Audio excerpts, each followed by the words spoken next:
하나님의 말씀은 고린도후서 4장입니다. 고린도후서 4장 7절부터 12절까지 읽고자 합니다. 고린도후서 4장 7절부터 한 목소리로 읽겠습니다. 우리가 이 보배를 질그릇에 가졌으니 이는 심히 큰 능력은 하나님께 있고 우리에게 있지 아니함을 알게 하려 함이라. 우리가 사방으로 우겨쌈을 당하여도 쌓이지 아니하며 답답한 일을 당하여도 낙심하지 아니하며 박해를 받아도 버림받지 아니하며 거꾸로 트림을 당하여도 망하지 아니하고 우리가 항상 예수의 죽음을 몸에 짊어짐은 예수의 생명이 또한 우리 몸에 나타나게 하려 함이라. 우리 살아있는 자가 항상 예수를 위하여 죽음에 넘겨짐은 우리의 예수의 생명이 또한 우리의 죽을 육체에 나타나게 하려 함이라. 그런즉 사망은 우리 안에서 역사하고 생명은 너희 안에서 역사하느니라. 아멘. 고린도 교회에 사도 바울이 이렇게 편지합니다. 우리가 이 보배를 질그릇에 가졌으니 이는 심히 큰 능력은 하나님께 있고 우리에게 있지 아니함을 알게 하려 함이라. 고린도 교회의 사도 바울이 이렇게 말합니다. 심히 큰 능력은 하나님께 있고 우리에게 있지 아니함을 알게 하려 함이라. 여기에 우리에게 있지 아니함을 알게 하려 함이라. 여기에 알게란 단어는 없어요. 그래서 옛날 성경, 이 개역 성경에는요, 이 알게란 단어가 작은 글자로 되어 있어요. 왜냐하면은 사도 바울이 편지한 뜻은 이거예요. 능력의 힘이 큰 것이 우리에게 있지 아니함을 알게 하려는 게 아니라 우리에게 그 능력이 있지 아니하게 하려 함인 거예요. 여러분, 능력은 우리에게 있지 아니해요. 그냥 있지 아니함을 알게 하려 함이 아니라 우리에게 있지 아니하게 하려 함이라. 지금 사도 바울이 이렇게 말하는 거예요. 주님, 능력이 우리에게 있지 않게 해주세요. 이렇게 말하고 있는 거예요.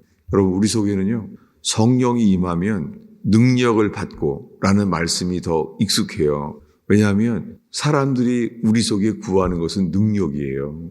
그래서 능력이 나타나면 사람들은 반응해요. 그래서 사도행전에 시작할 때마다 주님의 능력이 나타났잖아요. 그래서 은과 금은 내게 없지만 나사렛 예수의 이름으로 걸으라. 그랬을 때 수많은 사람들이 3,000명이 주님께 돌아오잖아요. 여러분, 능력은 나타나면 우리에게 너무 좋죠. 그런데 그 능력이 우리에게 나타나면 좋은데 나타나지 아니할 때도 있잖아요. 우리는 어떻게 될지 모릅니다. 아브라함, 이삭, 야곱, 그 하나님, 이삭은 비즈니스가 100배나 잘 돼요. 이삭은 어려움이 없어요. 그리고 이삭은 자기가 죽을 것을 알고 한다는 것이요, 맛있는 것을 해달라는 거예요. 이삭은 자기가 곧 죽으니까 내가 축복하려고 한다고 축복하기 위해서 맛있는 요리를 해오라는 거예요. 이삭은 그래서 축복을 받았지만 그의 삶이요, 변화된 삶을 살지 못해요. 그래서 그가 구한 것은 먹을 때 음식을 달라는 거예요. 이삭은 그렇게 축복 가운데 문제없이 살았지만 그의 삶이 변화받지 못한 삶을 가리켜요. 그래서 이삭은 유일하게 새 이름을 받지 못해요. 아브람은 아브라함이 돼요. 야곱은 이스라엘이 돼요. 근데 이삭은 죽을 때까지 이삭이에요. 새 이름을 얻지 못했어요.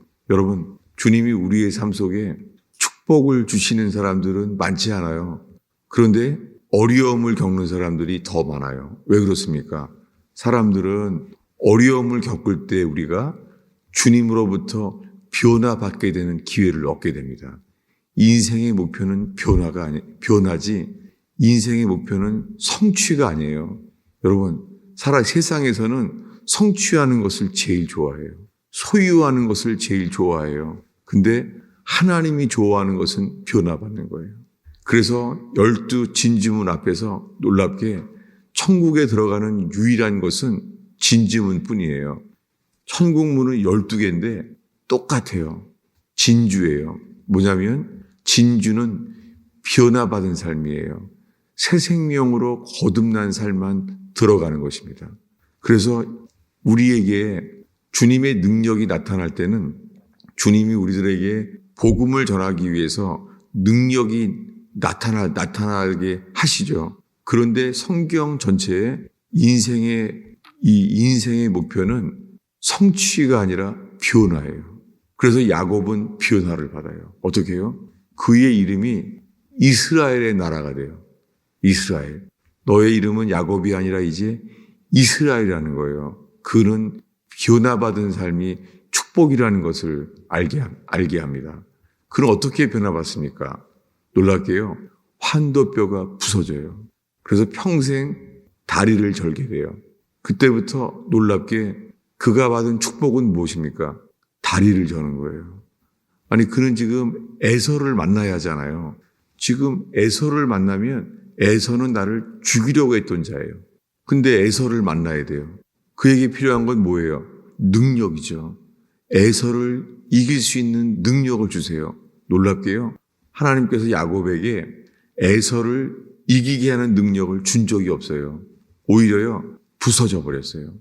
환도뼈가 위골된 거예요. 부서진 거예요. 놀랍게요. 그가 부서진 다음에 에서가 변화돼요. 여러분, 우리의 삶에요, 우리보다 힘이 센 사람이 주님이 우리에게 붙여주세요. 다윗 왕은 권력으로 이긴 사람, 사울 왕이 먼저 있어요. 주님은 우리들에게 이러한 삶을 허락하세요. 왜냐하면 우리가 부서지기 위함입니다. 오늘 이 말씀에 동일한 복음의 진리가 이거예요. 8절을 읽겠습니다. 우리가 사방으로 우겨쌈을 당하여도 쌓이지 아니하며 답답한 일을 당하여도 낙심하지 아니하며 박해를 받아도 버림받지 아니하고 거꾸로 튀김을 당하여도 망하지 아니함은 왜 그렇습니까? 사도 바울에게도 이러한 삶이 있었어요.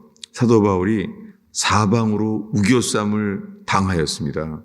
근데 우겨쌈을 당하여도 쌓이지 아니하였습니다. 답답한 일을 당했어요. 여러분, 우리가 답답한 일을 당하게 하세요. 답답한 일이 없는 일이 승리하는 게 아니에요. 답답한 일을 당하여도 낙심하지 않게 하십니다. 박해를 받아도 버림받지 않습니다. 거꾸로 트림을 당해요. 그런데 거꾸로 트림을 당하지만 망하지 않습니다.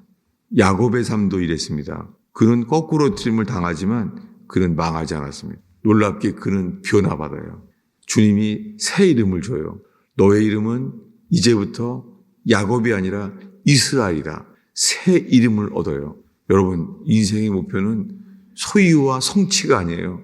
인생의 목표는 변화예요. 주님은 우리들을 변화시키는 곳으로 이끄십니다. 여러분, 직장이건 가정 문제건 교회의 일이건 주님은 우리를 변화시키는 곳으로 이끄십니다. 이렇게 변화받는 사람의 자세는 10절과 같아요. 우리가 항상 예수의 죽음을 몸에 짊어짐은, 사도 바울은 항상 예수의 죽음을 몸에 짊어졌대요. 그가 감옥에 가서 복음을 전하기 위해서 감옥에 가야 됐던 삶, 그것도 뭐예요? 우리가 항상 예수의 죽음을 몸에 짊어졌대요. 예수님이 내 죄를 대신해서 십자가에 죽으신 것을, 그 감사로 인하여 그 자신도 어떻게 해요? 예수의 죽음을 몸에 짊어졌대요. 이것은 예수님이 하신 말씀을 더 강력하게 표현해요. 어떻게 해요? 예수님이 말합니다. 누구든지 나를 따르고자 하는 자는 자기를 부인하고 자기의 십자가를 지고 따르라는 거예요. 그렇게 하지 아니하면 주님이 내게 합당치 않다는 거예요. 이것을 사도 바울은 이렇게 말해요. 누가 십자가를 지죠? 자기 십자가를 지래요. 누구든지 나를 따르고자 하는 사람은 자기의 십자가를 지래요. 여러분, 자기의 십자가를 누가 져요? 자기 자신을 사형수라고 생각하는 사람만 집니다. 여러분, 우리들이 사형수예요. 우리들은 죽을 수밖에 없는 존재잖아요. 모든 사람이 죄를 범함에 하나님의 영광에 이르지 못했어요. 그래서 예수를 따르고자 하는 사람들은 다 자기의 십자가를 지고 따라야 돼요. 이것을 오늘 사도 바울은 어떻게 말하죠? 우리가 항상 예수의 죽음을 몸에 짊어짐은 이게 십자가에 죽어야 될 사형수의 모습이죠. 우리의 죽음을 몸에 짊어짐은 예수의 생명이 또한 우리 몸에 나타나게 하려 함이라.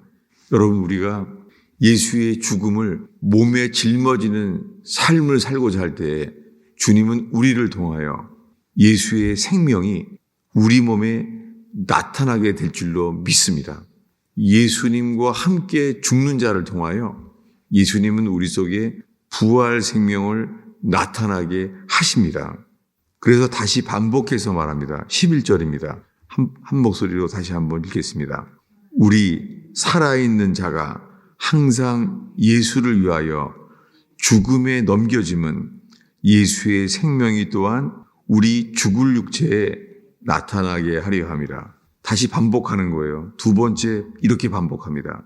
우리 살아있는 자가, 우리가 현재 살아있는데 항상 예수를 위하여 죽음에 넘겨짐은, 여러분, 우리 모두가 예수를 위하여 죽음에 넘겨지는 것, 이것은 예수의 생명이 또한 우리 죽을 육체에 나타나게 하려 함이라.